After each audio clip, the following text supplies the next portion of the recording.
So I'm on my Microsoft Edge web browser, and if I wanted to capture a screen image, Edge has got its own feature on how to capture screen images.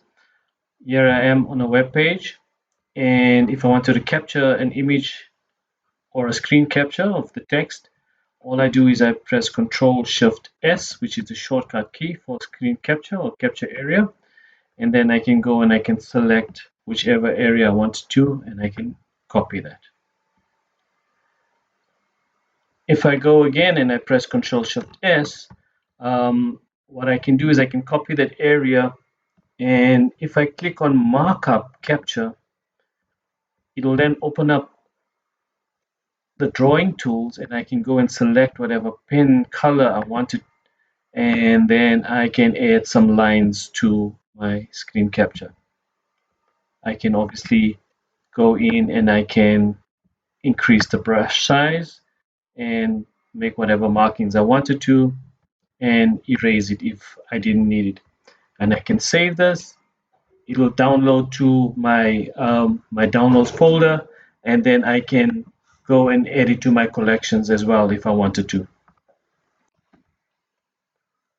What I really like about this feature is, once again, I'm going to go to Control Shift S to open up my screen capture, and I'm going to capture a full page in this case. And not only does it capture what I can see on my page, but it's a scrollable screen capture. So I can scroll through the entire web page as a screen capture. And there you go. I can then save this. Obviously, it will save to a downloads folder or wherever I route it to.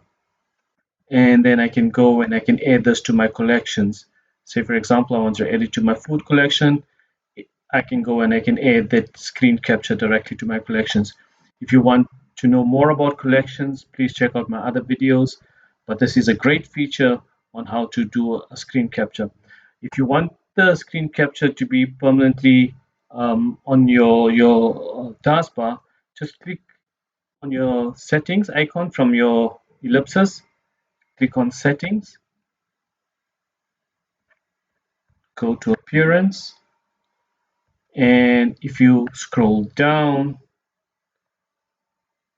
to your toolbars, you will see web capture button, and then you can just turn that on, and now your web capture button will be permanently on your toolbar, and anytime you want to do a screen capture, you can basically just go and use the screen capture button directly from Edge.